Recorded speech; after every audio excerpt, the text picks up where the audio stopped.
ಈಗ ಒಂದು ತಿಂಗಳಿಗೆ 1 ಲಕ್ಷ ಸಿಗುತ್ತೆ ಅಂತ ನಿಮ್ಗೆ ಹೇಳಿದೆ. ನಿಮಗೆಲ್ಲ ಆಶ್ಚರ್ಯ ಆಗ್ಬೋದು, ಒಂದು ತಿಂಗಳಿಗೆ ಹೆಂಗೆ ಸಾಧ್ಯ, ಒಂದು ತಿಂಗಳಿಗೆ, ಒಂದು ವರ್ಷಕ್ಕೆ 1 ಲಕ್ಷನೂ ಸಿಗಲ್ಲ ರೈತನಿಗೆ, ಅಂತಲ್ಲಿ ಒಂದು ತಿಂಗಳಿಗೆ 1 ಲಕ್ಷ ಹೆಂಗೆ ನಿಮಗೆ ಸಿಗುತ್ತೆ ಅಂತ ನೀವೊಂದು ಕ್ವಶನ್ ಮಾಡ್ಬೋದು. ಇದಕ್ಕೆ ನಾನು ಒಂದು 10 ವರ್ಷಗಳ ನಾನು ಎಫರ್ಟ್ ಹಾಕಿದ್ದು, ಎಲ್ಲ ಮಾಡೆಲ್ಗಳೆಲ್ಲ ಸ್ಟಡಿ ಮಾಡಿದ್ದು, ಹೇಗೆ ಮಾಡಿದ್ರೇನು, ಅದ್ರ ಕಷ್ಟ ನಷ್ಟಗಳೆಲ್ಲ ಅನುಭವಿಸಿ ನಾನು 3 ತಿಂಗಳುಗಳ ಕಾಲ ನಾನು ಬಾಳೆ ಲಾಸ್ ಆದಾಗ ಮನೇಲಿ ಕುಳಿತು ಸ್ಟಡಿ ಮಾಡಿ, ಹಗಲು ರಾತ್ರಿ ಸ್ಟಡಿ ಮಾಡಿ ನಾನು ಕಂಡುಕೊಂಡಿದ್ದು ಏನಪ್ಪ ಅಂತಂದರೆ, 1 ತಿಂಗಳಿಂದಲೇ ರೈತನಿಗೆ ಆದಾಯ ಸಿಗಬೇಕು. ಹಾಗಾಗಿ ನಾನೀಗ 1 ಬೆಡ್ ಇವತ್ತು ಮೆಂತ್ಯ ಬಿಟ್ಟೆ ಅಂತ ಅಂದರೆ, 100 ಅಡಿ ಮೆಂತ್ಯ ಬಿಟ್ಟೆ ಅಂತ ಅಂದರೆ, ಅಲ್ಲಿ ನನಗೆ 25 ದಿವಸ ಅಥವಾ 1 ತಿಂಗಳಲ್ಲಿ ನನಗೆ ಸೊಪ್ಪು ಬಂದುಬಿಡ್ತದೆ. ಈಗ 100 ಲೈನು ಬೆಡ್ ಅಂತ ಅಂದರೆ 100 ಕಟ್ಟು ಸಿಗುತ್ತೆ. 100 ಕಟ್ಟು ಬೇಡಿ 50 ಕಟ್ಟು ಸಿಕ್ಕಿ ನನಗೆ ಮಿನಿಮಮ್ 10 ರೂಪಾಯಿ ಒಂದು ಕಟ್ಟಿಗೆ ಸೊಪ್ಪು ಸಿಗ್ತಾ ಇದೆ. 500 ರೂಪಾಯಿ ನನಗೆ ಸೊಪ್ಪಲ್ಲಿ ಬಂದೋಗುತ್ತೆ ದುಡ್ಡು. ಮತ್ತು ಆ ಕಡೆ ಈ ಕಡೆ ಗೆಡ್ಡೆ ತರಕಾರಿಗಳು ಹಾಕಿದ್ದೀನಿ, 200 ಗಿಡ ಗೆಡ್ಡೆ ತರಕಾರಿ ಹಾಕಿದ್ದೀನಿ. ಗೆಡ್ಡೆಕೋಸು ಇರ್ಬೋದು, ಬೀಟ್ರೂಟ್ ಇರ್ಬೋದು, ಮೂಲಂಗಿ ಇರ್ಬೋದು. ಒಂದು ಗೆಡ್ಡೆಕೋಸು ಆಗಲಿ ಗೆಡ್ಡೆ ತರಕಾರಿ 125 ಗ್ರಾಮ್ ಬಂದರೂ ನಿಮಗೆ 25 kg ನನಗೆ ಗೆಡ್ಡೆ ತರಕಾರಿ ಸಿಗುತ್ತೆ. 20 ರೂಪಾಯಿಲಿ, ಕನಿಷ್ಠ ಬೆಲೆ 20 ರೂಪಾಯಿಲಿ ನೀವು ಮಾರಿದ್ರು ಅದರೊಂದು 500 ರೂಪಾಯಿ ಸಿಗುತ್ತೆ. ಒಟ್ಟು 1000 ರೂಪಾಯಿ ಬಂತು. ಆನಂತರ 12 ಗಿಡ ಬಳ್ಳಿ ತರಕಾರಿ ಹಾಕಿದ್ದೀನಿ. 4 ತಿಂಗಳಲ್ಲಿ 1 ಗಿಡ 2 kg ಕೊಟ್ಟರು ಒಂದು 25 kg ಬಳ್ಳಿ ತರಕಾರಿ ಸಿಗುತ್ತೆ. ಹೀರೆಕಾಯಿ ಇರ್ಬೋದು, ಹಾಗಲಕಾಯಿ ಇರ್ಬೋದು, ಪಡವಲಕಾಯಿ ಇರ್ಬೋದು. ಹೀಗೆ 20 ರೂಪಾಯಲ್ಲಿ ಮಾರಾಟ ಅದರೊಂದು 500 ರೂಪಾಯಿ ಸಿಗುತ್ತೆ. 1500 ರೂಪಾಯಿ ಆಯಿತು. ನಾನು ಹತ್ತತ್ರ ಒಂದು 200 ಗಿಡ ನುಗ್ಗೆ ಗಿಡ ಹಾಕಿದ್ದೀನಿ ಇದರೊಳಗಡೆ ಎಲ್ಲ. ಆ 200 ಗಿಡ ನುಗ್ಗೆ ಗಿಡದಲ್ಲಿ ನನಗೆ ಪ್ರತಿ ದಿವಸ 50 ಕಟ್ಟು ನುಗ್ಗೆ ಸೊಪ್ಪು ಮಾರ್ತೀನಿ. 500 ರೂಪಾಯಿ ಸಿಗುತ್ತೆ. ಅದರಲ್ಲಿ ಅಲ್ಲಿಗೆ 2000 ರೂಪಾಯಿ ಆಯಿತು. ಮತ್ತು ಮಧ್ಯದಲ್ಲಿ ಮೇಯ್ನ್ ತರಕಾರಿ ಟೊಮೊಟೊ ಹಾಕಿರ್ತೀನಿ, ಬದನೆ ಹಾಕಿರ್ತೀನಿ, ಮೆಣಸಿನ್ಕಾಯಿ ಹಾಕಿರ್ತೀನಿ, 50 ಗಿಡ ಹಾಕಿರ್ತೀನಿ. 1 ಗಿಡ 2 kg ಕೊಟ್ಟರು 4 ತಿಂಗಳಲ್ಲಿ 100 kg ಬಂತು. 100 kg 20 ರೂಪಾಯಿ ನಂಗೆ ಮಾರಾಟ ಮಾಡಿದರೆ 2000 ರೂಪಾಯಿ ಬಂತು. ಒಟ್ಟು 2000 ಪ್ಲಸ್ 2000 4000 ರೂಪಾಯಿ ಒಂದು ಬೆಡ್ಡಲ್ಲಿ ಆದಾಯ ಸಿಗುತ್ತೆ.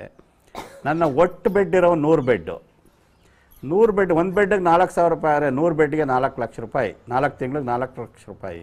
ಹಾಗಾಗಿ ತಿಂಗಳಿಗೆ 1 ಲಕ್ಷ ರೂಪಾಯಿ ಸಿಗ್ತದೆ. ಇಲ್ಲಿ ನಿಜವಾಗಲೂ ಶೂನ್ಯ ಬಂಡವಾಳದ ಕೃಷಿ ಇದು ಇಲ್ಲಿ. ಯಾಕೆಂದರೆ ಇಲ್ಲಿ ನಾವು ಫರ್ಟಿಲೈಸರ್ ಆಗಲಿ ಯಾವುದೇ ಗೊಬ್ಬರಗಳನ್ನು ಯೂಸ್ ಮಾಡೋದಿಲ್ಲ, ಮತ್ತು ಯಾವುದೇ ಔಷಧಿಗಳನ್ನು ಯೂಸ್ ಮಾಡೋದಿಲ್ಲ. ಗಂಡ ಹೆಂಡತಿ ಇಬ್ಬರಾದರೆ ಮಾಡ್ಕೊಂಡು ಹೋಗ್ಬೋದು ಈ ಕೆಲಸನ. ಇಬ್ಬರಿಗೆ ಸಫಿಷಿಯೆಂಟ್ ಕೆಲಸ. ಬೀಜ ಹಾಕೋದು, ಹಾರ್ವೆಸ್ಟಿಂಗ್ ಮಾಡೋದು, ಈ ಬೆಡ್ಡನ್ನು ಫರ್ಟಿಲಿಟಿ ಫಲವತ್ತತೆ ಮಾಡ್ಕೊಳ್ಳೋದು. ಫಲವತ್ತತೆ ಮಾಡೋದು ಅಂದರೆ ನಾವಲ್ಲಿ ಮಲ್ಚಿಂಗ್ ಕೊಡ್ತೀವಲ್ಲ, ಮಲ್ಚಿಂಗ್ ಕೊಟ್ಟಾಗ ಅಲ್ಲಿ ಸೂಕ್ಷ್ಮಾಣುಜೀವಿಗಳೆಲ್ಲ ಜಾಸ್ತಿ ಆಯ್ತವೆ, ಎರೆಹುಳುಗಳು ಜಾಸ್ತಿ ಆಯ್ತವೆ. ಎರೆಹುಳುಗಳು ಒಂದು ದಿವಸಕ್ಕೆ 8 ರಿಂದ 10 ಸಲ ಮೇಲೆ ಹೋಗೋದು, ಕೆಳಗೆ ಬರೋದು ಮಾಡ್ತವೆ. ಅಲ್ಲಿ ಭೂಮಿ ಫುಲ್ಲು ಓಲಾಯಿತು. ಲಕ್ಷಾಂತರ ಎರೆಹುಳುಗಳು ಆ ಕೆಲಸ ಮಾಡ್ತವೆ ನಿಮ್ಮ ಮಲ್ಚಿಂಗ್ ಕೊಟ್ಟಾಗ. ಮತ್ತು ಕ್ಯಾಪಿಲರಿ ಫ್ಲೋ ಮೆಥಡಲ್ಲಿ 2 ಫೋರ್ಸ್ಗಳು ಇದೆ ಭೂಮಿ ಮೇಲೆ, ಒಂದು ಗ್ರಾವಿಟೇಷನ್ ಫೋರ್ಸು, ಒಂದು ಕ್ಯಾಪಿಲರಿ ಫ್ಲೋ ಮೆಥಡ್. ಕೆಳಗಡೆ ಇರೋ ನೀರನ್ನು ಮೇಲಕ್ಕೆ ತಳ್ಳುತ್ತೆ ಅಂತ. ಆಗ ನಾವು ಮಲ್ಚಿಂಗ್ ಮೇಲ್ಗಡೆ ಕೊಟ್ಟಿರೋದ್ರಿಂದ ನೀರು ಆವಿಯಾಗಿ ಮೇಲ್ಗಡೆ ಹೋಗೋದಿಲ್ಲ. ಮತ್ತು ಮೇಲ್ಗಡೆ ಇರೋದೆಲ್ಲ ಗ್ರಾವಿಟೇಷನ್ ಫೋರ್ಸ್ ಕೆಳಗಡೆ ತಳ್ಳುತ್ತೆ. ಹೀಗಾಗಿ ತೇವಾಂಶ ನಮ್ಮ ಬೆಡ್ಡಲ್ಲಿ ಭಾಳ ಅನುಕೂಲ ಆಗುತ್ತೆ. ನಾವು ಹನಿ ನೀರಾವರಿ ಮಾಡಿದ್ದೀವಿ, ಎಲ್ಲ ಬೆಡ್ಗಳಿಗೂ 2 ಲ್ಯಾಟ್ರಲ್ ಕೊಟ್ಟಿದ್ದೀವಿ ಹನಿ ನೀರಾವರಿ. ಇನ್ನೊಂದು 1 ಬೆಡ್ ತಪ್ಪ 1 ಬೆಡ್ಡು ನಾವು ತುಂತುರು ನೀರಾವರಿ ಮಾಡಿದ್ದೀವಿ, ಸ್ಪ್ರಿಂಕ್ಲರ್ ಮಾಡಿದ್ದೀವಿ. ಯಾವಾಗಲೂ ನಮ್ಮ ತೋಟ ತಂಪಾಗಿರಬೇಕು, ತೇವಾಂಶ ಇರಬೇಕು. ಬಟ್ ಈಗ ಜನಗಳಲ್ಲಿ ಏನು ಒಂದು ನಂಬಿಕೆ ಬಂದಿದೆ ಅಂದರೆ ಯಾವಾಗಲೂ ನೀರು ಬೇಕು ಅಂತ. ಮತ್ತು ಯಾವುದೇ ಸಸ್ಯಗಳು ನೀರನ್ನು ಕೇಳೋದಿಲ್ಲ, ತೇವಾಂಶ ಇರಬೇಕು ಮಣ್ಣಲ್ಲಿ ಅಷ್ಟೇ. ಮಣ್ಣಲ್ಲಿ ತೇವಾಂಶ ಇದ್ದರೆ ಸಾಕು, ಎಲ್ಲ ಗಿಡಗಳು ಚೆನ್ನಾಗಿ ಬರ್ತವೆ. ಅಷ್ಟನ್ನು ಮೇಂಟೈನ್ ಮಾಡ್ಕೊಂಡು ಹೋಗಬೇಕು. ಅದಕ್ಕಾಗಿ ಈಗ ನೈಸರ್ಗಿಕ ಕೃಷಿನಲ್ಲಿ 4 ತತ್ವಗಳನ್ನು ಉಪಯೋಗಿಸ್ಕೋಬೇಕು. ಒಂದು ಬೀಜಾಮೃತ ಮಾಡಬೇಕು, ಇನ್ನೊಂದು ಜೀವಾಮೃತ ಕೊಡಬೇಕು, ಹೊದಿಕೆ ಕೊಡಬೇಕು, ಮತ್ತು ಆರ್ದ್ರತೆ ಮೇಂಟೈನ್ ಮಾಡಬೇಕು. ಈ ಬೀಜಾಮೃತ ಕೊಡೋದೇನಪ್ಪ ಅಂದರೆ ಈ ಇನ್ಸೆಕ್ಟ್ಸ್ ಯಾವ್ದಾದ್ರು ಬೀಜಗಳ ಮೇಲಿದ್ದರೆ ಅವೆಲ್ಲ ಅವಾಯ್ಡ್ ಆಗಿ ಹೋಗೋದಕ್ಕೆ, ಮತ್ತು ಜರ್ಮಿನೇಷನ್ ಚೆನ್ನಾಗಿ ಬರೋದಕ್ಕೆ. ಬೀಜಾಮೃತ ಕೊಡೋದೇನು ಅಂದರೆ, ಜೀವಾಮೃತ ಕೊಡೋದು ಯಾಕೆಂದರೆ ಜೀವಾಮೃತದಲ್ಲಿ ಜೀವಾಣುಗಳಿರೋದು, ಅದು ಗೊಬ್ಬರ ಅಲ್ಲ. ಆ ಜೀವಾಣುಗಳು ಹೋಗಿ ಭೂಮಿ ಒಳಗಡೆ ಹೋಗಿ ಆ ಭೂಮಿ ಒಳಗಡೆ ಇರೋ ಗೊಬ್ಬರನ ಬೈಫರ್ಕೇಟ್ ಮಾಡಿ ಸಸ್ಯಗಳು ತಗೊಳ್ಳೋ ರೀತಿ ಮಾಡಬೇಕು. ಮತ್ತು ಆ ಜೀವಾಣುಗಳು ಬದುಕೋದಕ್ಕೆ ಮೇಲ್ಗಡೆ ಹೊದಿಕೆ ಕೊಡಬೇಕು. ಬಿಸಿಲಿನ ಕಿರಣ ಬಂದರೆ ಎಲ್ಲ ಜೀವಾಣುಗಳು ಸತ್ತೋಗ್ಬಿಡ್ತವೆ. ಮತ್ತು ಆ ಜೀವಾಣುಗಳು ಬದುಕೋಕ್ಕೆ ತೇವಾಂಶ ಇರಬೇಕು ಬೆಡ್ಡಲ್ಲಿ.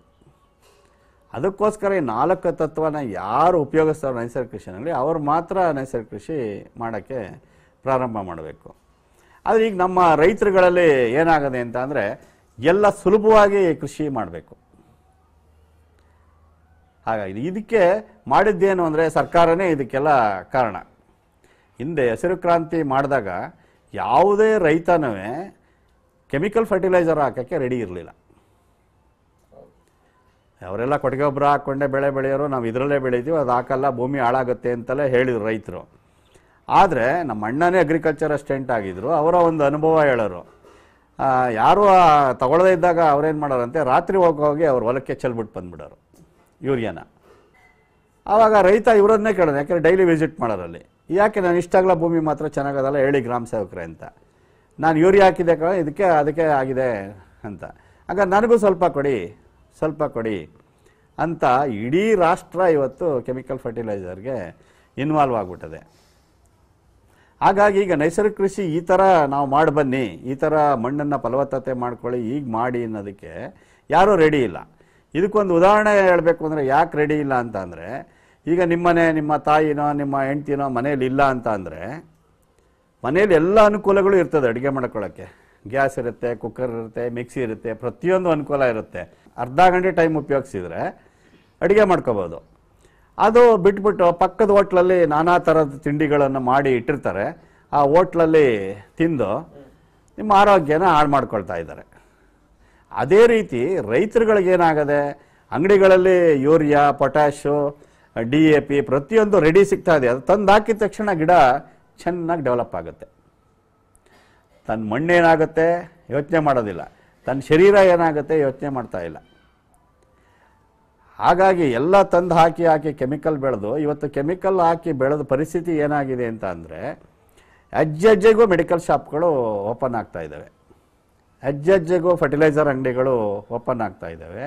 ಅಷ್ಟೇ ನರ್ಸಿಂಗ್ ಹೋಮ್ಗಳು, ಅಷ್ಟೇ ಹಾಸ್ಪಿಟ್ಲ್ಗಳು, ಯಾವ ಹಾಸ್ಪಿಟ್ಲಿಗೆ ಹೋಗಿ ಖಾಲಿ ಇಲ್ಲ. ಇದಕ್ಕೆ ಕಾರಣ ಏನು ಅಂತ ಅಂದರೆ, ಯಾವಾಗ ರೆಸಿಸ್ಟೆನ್ಸ್ ಪವರ್ ಕಡಿಮೆ ಆಯಿತೋ ಬಾಡಿ ತುಂಬ ಕಡಿಮೆ ಆಗುತ್ತೆ. ಮತ್ತು ಪಂಜಾಬಲ್ಲಿ ಮೊದಲು ಶುರು ಮಾಡಿದ್ದು ಕೆಮಿಕಲ್ ಫರ್ಟಿಲೈಸರ್ ಯೂಸ್ ಮಾಡೋದನ್ನು ಅವರು ಏರಳವಾಗಿ ಉಪಯೋಗಿಸಿ ಈಗ ಪಂಜಾಬ್ ರಾಜ್ಯದ ಸ್ಥಿತಿ ಏನಾಗಿದೆ ಅಂತ ಅಂದರೆ, ಕ್ಯಾನ್ಸರ್ ಟ್ರೈನನ್ನು ಬಿಟ್ಟಿದ್ದಾರೆ. ಆ ಟ್ರೈನಲ್ಲಿ ಹೋಗೋರೆಲ್ಲ ಕ್ಯಾನ್ಸರ್ ರೋಗಿಗಳೇ. ಇಡೀ ದೇಶದಲ್ಲಿ ಎಲ್ಲ ಕಡೆ ಪ್ರಪಂಚದಲ್ಲಿ ಈ ಹೊಸ ರೋಗಗಳು ಬರ್ತಾ ಇದ್ದಾವೆ ರೆಸಿಸ್ಟೆನ್ಸ್ ಪವರ್ ಕಡಿಮೆ ಆದಂಗೆ. ಈಗ ಹಿಂದೆ ಉದಾಹರಣೆ ಹೇಳಬೇಕು ಅಂದರೆ, ನಾನು ನೋಡ್ದಂಗೆ 100 kg ಮೂಟೆನ, ಒಂದು ಪಲ್ಲ ಚೀಲನ ಪ್ರತಿಯೊಬ್ಬ ಮನುಷ್ಯನಿಗೆ ಎತ್ಬಿಟ್ಟು ಬಸ್ ಮ್ಯಾಕ್ ಹಾಕೋರು. 100 kg ಮೂಟೆ ಹೊತ್ಕೊಂಡು ಹೋಗೋರು. ಇವತ್ತಿನ ಪರಿಸ್ಥಿತಿ ಏನಾಗಿದೆ ಅಂದರೆ 25 kgಗೆ ಬಂದಿದೆ. ಇನ್ನೇನು ಸದ್ಯದಲ್ಲಿ 10 kgಗೆ ಬರುತ್ತೆ ಅಂತ ಹೇಳ್ತಾವ್ರೆ. 25 kgನೂ ಹೊರಕ್ಕೆ ಶಕ್ತಿ ಇಲ್ಲ ಈಗ. ಆ ಥರ ಮನುಷ್ಯನ ಸ್ಥಿತಿ ಆಗಿದೆ. ಪ್ರತಿಯೊಬ್ಬ ರೈತನೂ ಈಗ ಕೆಮಿಕಲ್ ಫಾರ್ಮಿಂಗ್ ಅಂದರೆ ಏನು, ಟ್ರ್ಯಾಕ್ಟರ್ಗಳಲ್ಲಿ ಯಂತ್ರಗಳಲ್ಲಿ ಉಳುಮೆ ಮಾಡಿಸೋದು, ಆಮೇಲೆ ಬೀಜಗಳು ತರೋದಕ್ಕೆ ಸಿಟಿಗಳಿಗೆ ಹೋಗೋದು, ಮತ್ತು ಅದಕ್ಕೆ ಔಷಧಿಗಳು ತರೋದಕ್ಕೆ ಸಿಟಿಗಳಿಗೆ ಹೋಗೋದು, ಮತ್ತು ಮಾರಾಟ ಮಾಡೋದಕ್ಕೆ APMCಗಳಿಗೆ ಹೋಗೋದು. APMCಗಳಿಗೆ ಹೋದ್ರೆ ಏನೋ ಹರಾಜಾಗ್ತಾರೆ ನಮ್ಮ ಪದಾರ್ಥಗಳನ್ನು, ಎಲ್ಲವನ್ನೂ ಹರಾಜಾಗ್ತಾರೆ. ಇನ್ನೊಂದು ಸ್ಥಿತಿ ಏನು ಅಂದರೆ, ಈಗ ಲೋಕಾಲ್ವಡಿ ಎಲ್ಲರಿಗೂ ಗೊತ್ತಿರೋಂಗೆ, ನಾವು ಕಾಲ್ಗೆ ಹಾಕ್ಕೊಳ್ಳೋ ಶೂಸನ್ನು ಶೋರೂಮಲ್ಲಿ ಇಟ್ಕೊಂಡು ಮಾರ್ತಾರೆ. ಅದೇ ನಾವು ತಿನ್ನೋ ಅನ್ನ, ಶರೀರ ನಮ್ಮ ಬದುಕ್ಸೋಕ್ಕೋಸ್ಕರ ತಿನ್ನೋ ಅನ್ನನ ರೋಡಲ್ಲಿ ಇಟ್ಕೊಂಡು ಮಾರ್ತಾರೆ. ಅಲ್ಲಿ ಅವನು ಹೇಳಿದ ಬೆಲೆ 99 ರೂಪಾಯಿ 99 ಪೈಸೆ ಇದ್ದರೆ 100 ರೂಪಾಯಿ ಕೊಟ್ಟು ನಾವು ತರ್ತೀವಿ. ಇಲ್ಲಿ 10 ರೂಪಾಯಿ ಸೊಪ್ಪು ಕೊಡೋದ್ರೆ ಅಲ್ಲಿ ಚೌಕಾಸಿ ಮಾಡ್ತೀವಿ, 5 ರೂಪಾಯಿ ಕೊಡು 6 ರೂಪಾಯಿ ಕೊಡು ಅಂತ. ಈ ಥರ ನಮ್ಮ ದೇಶದ ಪರಿಸ್ಥಿತಿ ಆಗಿದೆ. ಮೈಂಡ್ಸೆಟ್ಟು. ನಾವು ತಿನ್ನೋ ಆಹಾರ ಚೆನ್ನಾಗಿದ್ರೆ ನಮ್ಮ ಆರೋಗ್ಯನೂ ಚೆನ್ನಾಗಿರುತ್ತೆ. ಆರೋಗ್ಯ ಚೆನ್ನಾಗಿದ್ರೆ ನಾವು ಒಂದು 100 ವರ್ಷ ಬದುಕ್ತೀವಿ. ಈಗೇನಾಗಿದೆ, 40 ವರ್ಷಕ್ಕೆ 50 ವರ್ಷಕ್ಕೆ ಹಾರ್ಟ್ ಅಟ್ಯಾಕ್ ಆಯಿತು, BP ಆಯಿತು, ಶುಗರ್ ಆಯಿತು ಅಂತ. ಪ್ರತಿಯೊಬ್ಬ ಶುಗರ್ ಮೊದಲು ಡಯಾಬಿಟಿಸು ಬರೀ ಶ್ರೀಮಂತರಿಗೆ ಮಾತ್ರ ಬರ್ತದೆ ಅಂತ ಇದ್ರು, ಈಗ ಮನೆಗೂ ಶುಗರ್ ಆಗಿದೆ. ಈಗ ಹಿಂದೆ ಬುದ್ಧ ಹೇಳ್ತಾ ಇದ್ದ, ಸಾಸಿವೆ ಇಲ್ದವ್ರ ಮನೆ ಸಾವಿಲ್ದವ್ರ ಮನೆ ಸಾಸಿವೆ ತಗೊಂಡು ಬಾ ಅಂತ ಹೇಳ್ತಾ ಇದ್ದ ಬುದ್ಧ, ಹೇಳಿ ಕಳಿಸ್ತಾ ಒಬ್ರಿಗೆ. ಈಗೇನಾಗಿದೆ ಅಂದರೆ ಟ್ಯಾಬ್ಲೆಟ್ ಇಲ್ದವ್ರ ಮನೆ ಸಾಸಿವೆ ಇಸ್ಕೊಂಬ ಅಂತ ಹೇಳಂಗಾಗಿದೆ. ಮಾತ್ರೆ ತಗೊಳ್ದಾರೇ ಇಲ್ಲ ಈಗ. ಯಾಕೆ ಇದೆಲ್ಲ ಪರಿಸ್ಥಿತಿ ಆಗಿದೆ? ನಾವು ತಿನ್ನೋ ಆಹಾರದಿಂದ ಆಗಿದೆ. ಆ ದುಡ್ಡು ಕಳ್ಕೊಂಡು ನಮ್ಮ ಆರೋಗ್ಯನೂ ನಾವು ಇವತ್ತು ಕಳ್ಕೊಳ್ತಾ ಇದ್ದೀವಿ. ಆವಾಗ ಮಾತ್ರ ಸರಿಯಾಗೋದು. ಈ ರೀತಿ ಕೃಷಿ ರೈತರುಗಳು ಯಾರು ಮಾಡೋದಕ್ಕೆ ಮುಂದೆ ಬರ್ತಾ ಇಲ್ಲ, ಕಾನ್ಸೆಪ್ಟನ್ನು ಅರ್ಥ ಮಾಡ್ಕೋತಾ ಇಲ್ಲ, ಕಷ್ಟಪಡೋಕ್ಕೆ ಯಾರೂ ರೆಡಿಯಾಗಿಲ್ಲ. ತುಂಬ ನೀರು ಕಡಿಮೆ ಇದ್ದರೆ ಸಾಕು. ನಾನು 10 ಕುಂಟೆ ಜಾಗದಲ್ಲಿ ಗಂಡ ಹೆಂಡತಿ ಇಬ್ಬರು ಮಕ್ಕಳಿಗೆ ಆಹಾರ ಬೆಳ್ಕೊಳ್ಳೋದನ್ನು ಕಂಡುಹಿಡಿದಿದ್ದೀನಿ. 10 ಕುಂಟೆ ಸಾಕು. 10 ಕುಂಟೆ ಒಳಗಡೆ ನೀವೆಲ್ಲನೂ ಬೆಳ್ಕೋಬೋದು. ಅದು ಮೂರು ಟೈಮ್ ಬೆಳ್ಕೊಳ್ಳೋದು. 4 ತಿಂಗಳಿಗೆ ಒಂದು ಬೆಳೆ, 4 ತಿಂಗಳಿಗೆ. ಈಗ ಮಿಲೆಟ್ಸು ಬೆಳ್ಕೊಳ್ತೀವಿ. ಈ ವರ್ಷ ನಾವು ಮಿಲೆಟ್ಸ್ ಬೆಳೆದ, ಮತ್ತು ರಾಗಿ ಬೆಳ್ಕೊಂಡು, ಮತ್ತು ಕಾಳುಗಳೆಲ್ಲನೂ ಬೆಳ್ಕೊಂಡು, ಶೇಂಗಾ ಬೆಳ್ಕೊಂಡು ನಾವು ಅದರಲ್ಲಿ ಎಣ್ಣೆ ಮಾಡಿಸ್ಕೊತೀವಿ. ಇನ್ನೇನು ನಮ್ಮ ಹತ್ರ ಮೆಣಸಿನ್ಕಾಯಿ ಬೆಳ್ಕೊಂಡಿದ್ದೀವಿ, ಈರುಳ್ಳಿ ಬೆಳ್ಕೊಂಡಿದ್ದೀವಿ, ಬೆಳ್ಳುಳ್ಳಿ ಬೆಳ್ಕೊಂಡಿದ್ದೀವಿ. ತರಕಾರಿಗಳು ನಾವೇ ಬೆಳಿತೀವಿ. ಹೊರಗಡೆಯಿಂದ ನಾವೇನೂ ತಂದು ತಿನ್ನೋದಿಲ್ಲ. 10 ಕುಂಟೆ ಒಳಗಡೆ ನಾವು ಬೆಳ್ಕೊಳ್ಳೋಕ್ಕೆ ಸಾಧ್ಯ ಇರುವಾಗ ನಾವು ಯಾಕೆ ಬೆಳಿಬಾರ್ದು? ಈಗ ಹೊರಗಡೆ ನಾವು ತರ್ತೀವಿ ಅಂತ ಹೋದಾಗ ಈಗೇನಾಗಿದೆ ಅಂತ ಅಂದರೆ, 5 ರೂಪಾಯಿನ ಕೊತ್ತಂಬರಿ ಸೊಪ್ಪು ತರೋಕ್ಕೆ 10 ರೂಪಾಯಿ ಖರ್ಚು ಮಾಡ್ಕೊಂಡು ಸ್ಕೂಟ್ರಲ್ಲಿ ಹೋಗ್ತಾರೆ. ಒಂದು ಗ್ಲಾಸ್ಗೆ 4 ಕಾಳು ಕೊತ್ತಂಬರಿ ಬೀಜ ಹಾಕ್ಬಿಟ್ರೆ ನಮ್ಮ ಮನೆ ಹತ್ರ ಬರುತ್ತೆ. ಆದ್ರೆ 5 ರೂಪಾಯಿ ಕೊತ್ತಂಬರಿ ಸೊಪ್ಪು ತರಕ್ಕೆ 10 ರೂಪಾಯಿ ಖರ್ಚು ಮಾಡಿಕೊಂಡು ಹೋಗ್ತಾ ಇದ್ದೀವಿ. ಯಾರೂ ಬೆಳ್ಕೊಳ್ಳೋಕೆ ರೆಡಿ ಆಗಿಲ್ಲ. ಈಗ ರಾಗಿ ಆರಾಮಾಗಿ ಬೆಳ್ಕೊಬೋದು. ಎಲ್ಲ ಹಾಕಿರೋ ರಾಗಿ ಬರ್ತದೆ. ಅದ್ರ ಬದಲು ಸಿಟಿಲಿ ಹೋಗಿ ತರಕ್ಕೆ ಹೋಗ್ತೀವಿ. ಅವನೇನು ಮಾಡ್ತಾನೆ, ರೆಡ್ ಆಕ್ಸೈಡ್ ಮಿಕ್ಸ್ ಮಾಡಿ ಇಟ್ಟಿರ್ತಾರೆ ಕೆಂಪು ಕಾಣಲಿ ಅಂತ. ಆ ರಾಗಿ ತಂದು ಮಿಲ್ ಮಾಡಿಸ್ಕೊಂಡು ತಿಂದಾಗ ವಿಷನ ನಾವೇ ತಿನ್ನಂಗಾಗುತ್ತೆ. ಅಕ್ಕಿ ತೊಗೊಂಡು ಬಂದು ತಿಂತೀವಿ. ಇವತ್ತು ಎಲ್ಲರೂ ಸರ್ಕಾರದವ್ರು ಫ್ರೀ ಕೊಡ್ತಾರೆ ಅಂತ ಅಕ್ಕಿ ಊಟ ಮಾಡ್ತಾವ್ರೆ. ನಿಮ್ಮ ಮನೇಲೇ ಮಿಲ್ ಮಾಡಿಸಿ ಇಟ್ಕೊಳ್ಳಿ ಅಕ್ಕಿನ, 1 ತಿಂಗಳಿಗೆ ಹುಳ ಬೀಳುತ್ತೆ.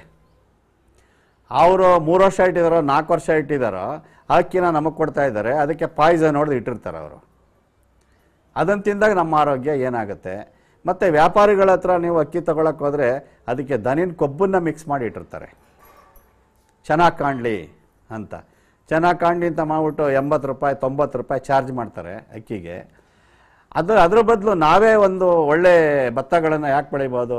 ನಾನು ಹನಿ ನೀರಾವರಿಯಲ್ಲಿ ಭತ್ತ ಬೆಳೆದು ಇವತ್ತು ಊಟ ಮಾಡ್ತಾಯಿದ್ದೀವಿ. ನಾವು ನೀರನ್ನು ನಿಲ್ಲಿಸೋ ಅವಶ್ಯಕತೆಯೇ ಇಲ್ಲ.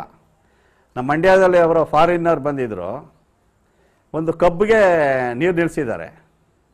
ಅವರು ಇದು ಯಾವ ಭತ್ತದ ತಳಿ ಅಂತ ಕೇಳ್ತಾವ್ರೆ ಹೊರದೇಶದವ್ರು ಬಂದು. ಅದು ನಿಜವಾಗ್ಲೂ ಕಬ್ಬಿಗೆ ಆ ಥರ ನಿಲ್ಲಿಸ್ತಾರೆ.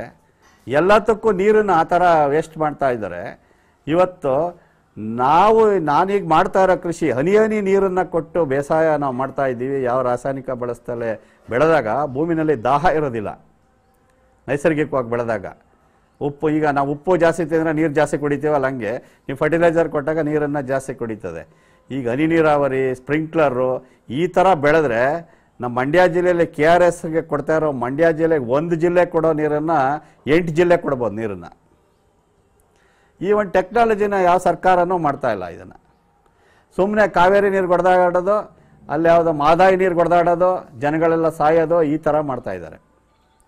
ಈ ಒಂದು ಟೆಕ್ನಾಲಜಿ ಯಾಕೆ ತರಬಾರ್ದು? ಎಲ್ಲ ಕಡೆ ಹನಿ ನೀರಾವರಿ ಎಷ್ಟು ನೀರು ಬೇಕೋ ಅಷ್ಟು ಕೊಟ್ಟರು ಸಾಕು. ಮತ್ತು ಈ ಇಡೀ ತೆಂಗಿಗೆ ತೋಟಕ್ಕೆಲ್ಲ ನೀರು ಕಟ್ಕೊಂಡು ಕೂತ್ಕೋತಾರೆ. ಆ ಬೇರಿರೋ ಜಾಗಕ್ಕೆ ನೀರು ಕೊಟ್ಟರು, ಒಂದು ಕಾಲುವೆ ಮಾಡಿ ನೀರು ಕೊಟ್ಟರು ಸಾಕು. ನೀರನ್ನು 90% ನೀರನ್ನು ಉಳಿತಾಯ ಮಾಡ್ಬೋದು. ಬೆಳೆಗಳನ್ನು ಭೂಮಿಲಿರೋ ಗೊಬ್ಬರ ತಗೊಂಡು ಬೆಳೆ ಬೆಳೀತವೆ. ಅದು ಬಿಟ್ಬಿಟ್ಟು ಇವ್ರು ಹೊರಗಡೆಯಿಂದ ತಂದು ಹಾಕ್ತಾರೆ. ಹೊರಗಡೆ ಗಿಡ ಮರಗಳನ್ನು ನೋಡಿ ಎಷ್ಟು ಸಮೃದ್ಧಿಯಾಗಿ ಬೆಳೆದವೆ. ನಿಮ್ಮ ಆ ಗಿಡಗಳು ಮಾತ್ರ ಬೆಳೀತವೆ, ನಿಮ್ಮ ಗಿಡ ಯಾಕೆ ಬೆಳೆಯೋದಿಲ್ಲ? ನೇಚರಾಗಿ ಬಿಟ್ಟರೆ ಎಲ್ಲ ಬೆಳೀತವೆ.